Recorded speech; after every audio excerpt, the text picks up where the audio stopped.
বাসা থেকে বের হতে কি কষ্টটা না হলো! কোন ব্যাককলে করে ব্যাককল যে আমাকে ডাক দিল কিছুতেই বুঝতে পারতাছি না। হঠাৎ করে কোন ব্যাককল আবার আমাকে ডাক দিল, কি যেন বলতাছে কিছুতেই বুঝতে পারতাছি না। বাহিরে অনেক আওয়াজ, বাহিরে এত আওয়াজ যে কিছু শোনা যায় না, কে ডাকে আর কে না ডাকে।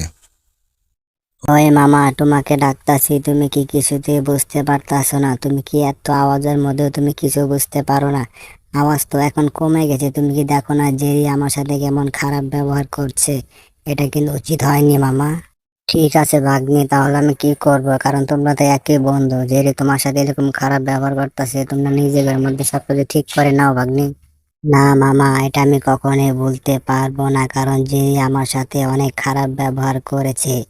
তাই আমি টমকে লাথি মেরে বালতির ভিতরে ঢুকিয়ে দিয়েছি। তুমি দেখো, ওই দিকে তাকিয়ে থেকে দেখো, টমকে আমি লাথি মেরে বালতির ভিতরে ঢুকিয়ে দিয়েছি। এইবার দেখি জেরি আমাকে কি করতে পারে।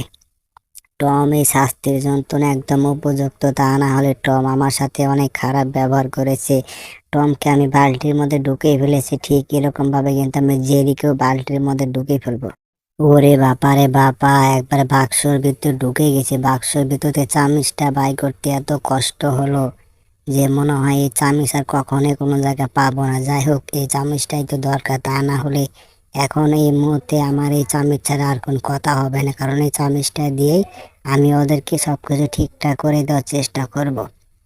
যাই, এখন ওদের দিকে যাই, দেখি ওরা কি করতেছে, হয়তো আমার জন্য ওয়েট করতেছে।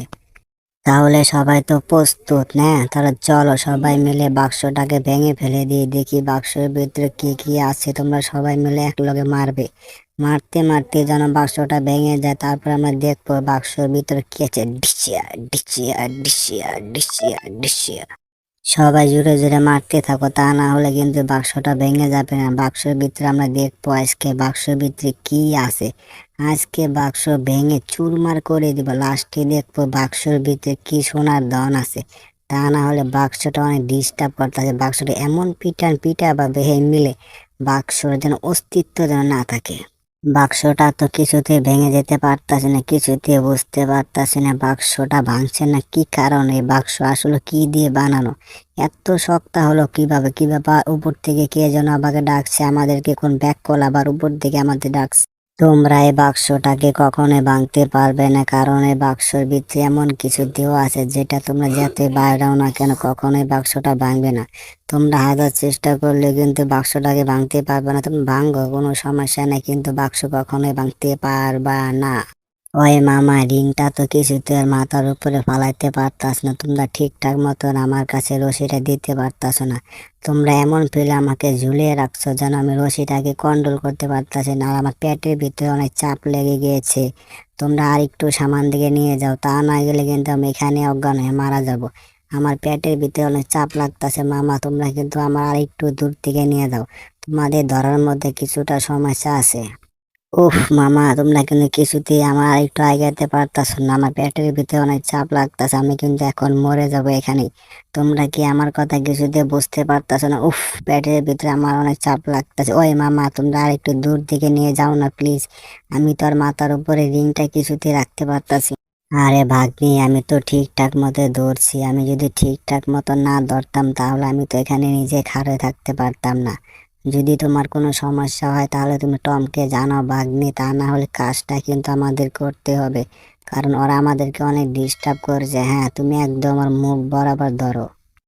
মামা, আমি কিছুতেই দিতে পারতাছি না ওর মুখ বরাবর। তোমাদের মনে হয় কোন একটা জায়গায় ভুল হচ্ছে, আমি যতই দেওয়ার চেষ্টা করি আমি ততই পিছিয়ে চলে যাই। আমার মনে হয় টমের একটু সমস্যা আছে, তুমি টমকে একটু সোজা ফেলে ধরতে পারো, তা না করলে এখনই ওর বন্ধু চলে আসবে। কারণ যেরকম আওয়াজ আমরা মুখ দিয়ে বাইর করতেছি, তা না হলে কিন্তু এই কালো বিড়ালে বন্ধু লালটা এখনই চলে আসবে, পরে কিন্তু আমাকে তুমি কিছুই বলতে পারবে না। আমার যা এখন মনে হইতেছে কারো বিড়াল বন্ধুটা এখন চলে যাবে, ওই দেখা দেখো হাইনেস পালাইতেছে, মনে হয় আমার জীবনে শেষ ঘুম আজকে। কোন বোকাচুদা যে কানের ভিতরে এত আলোচনা করে, বোকাচুদাও যদি পাইতাম একবার চাবাই কামড়া খায় ফেলাই দিতাম দুই বন্ধু মিলে। আমার বন্ধু তো আমার পাশে আছে, দেখবো বোকাচুদাটা এখন কি করে। বোকাচুদাটা পাইলে খেলে আবার চাবি খাই ফেলে দিতাম। মামা, ও ঘুমিয়ে গিয়েছে, তোমরা আরেকটু আমার রশিটা আরেকটু সামান দিকে নিয়ে যাবে, আরেকটু হলে আমি ওর কানের ভিতরে রশিটা পরে দিতে পারবো, তা না হলে কিন্তু আমরা ওকে পরে দিতে পারবো না। এটাই সুযোগ। আমরা যদি আর কিছুক্ষণ দেরি করি তাহলে লাল বন্ধুটা চলে আসবে, তখন কিন্তু আমরা কিছুই করতে পারবো না। মামা প্লিজ তুমি আরেকটু রশিটা টান দাও, টমকে বড় প্লিজ আরেকটু রশিটাকে টান দাও।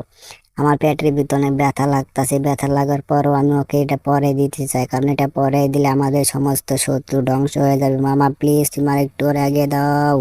মামা মনে হয় লাল বিড়ালটা এখনই চলে আসবে। আমরা যেহেতু আওয়াজ নেওয়া শুরু করছি, আমার মনে হয় এখন লাল বিড়ালটা চলে আসবে। তখন কিন্তু এই যে দেখছো মামা, এই বোকাচোদা তুই কেন এখানে চলে এসেছিস? এবার তোকে আমি চামড়া তুলে খেয়ে ফেলে দেবো। তুই আমার বন্ধুর ঘুমের মধ্যে ডিস্টার্ব করতেছিস বোকাচোদা। তোকে আমি এখান থেকে কিছুতে নামতে দেব না। দেখবো তুই এখান থেকে কেমন করে নামিস। তোর কোন বন্ধু তোকে সাহায্য করতে আসে বোকাচোদা? এবার তোকে আমি স্বাস্থ্য করে পারবই।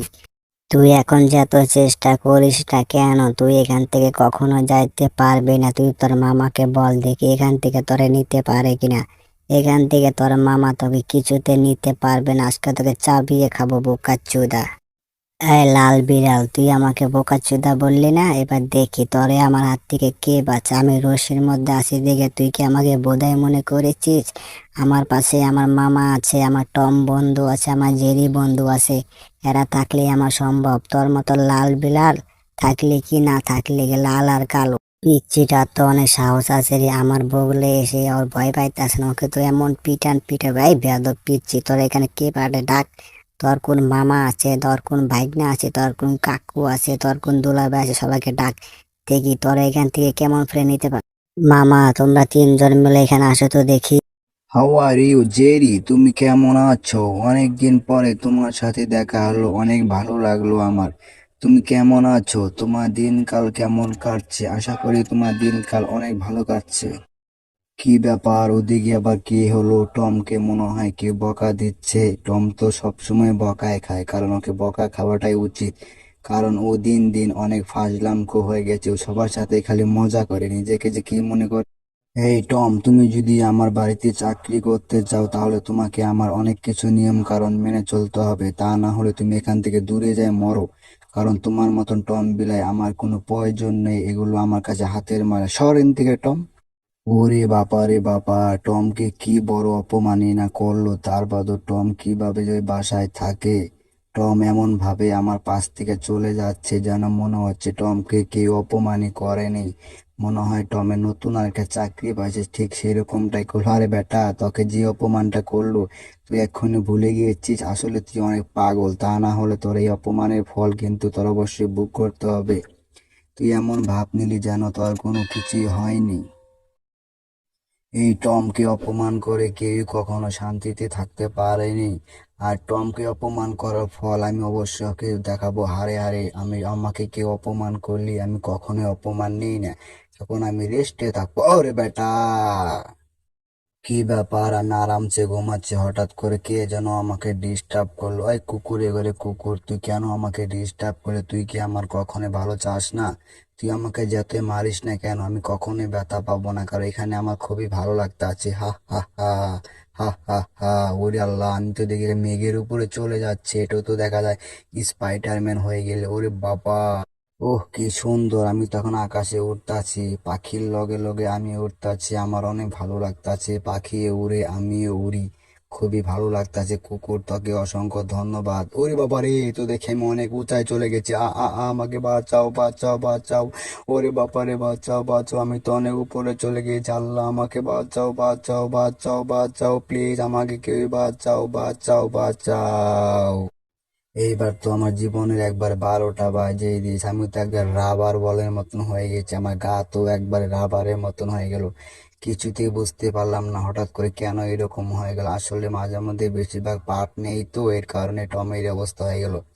আজকে টমকে তোরা মারছিস, আরো একদিন টমের হাতে তোকে মরতেই হবে, কারণ টমকে তুই যাতে মারিস না কেন, টম কিন্তু তার প্রতিশোধ ঠিকই নিব। এই টমের বাচ্চা টম, তুই এমন একটা পাঠ নিলি তখন যেন তোকে কেউ কখনো বকা দেয়নি।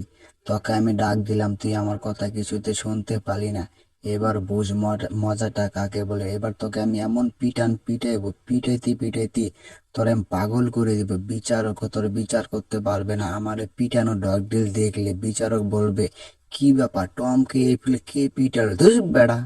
এইবার বুঝ মজাটা কাকে বলে। সব সময় সব জায়গায় পাট নিবি না, তা না হলে তোর আমি হাড্ডি গুঁড়ো করে দেবো। এরপর এবার আমি ডাকলি তুই আমার সব কথা শুনবি, তা না হলে তোকে আমি চাবুক দিয়ে পিটাবো।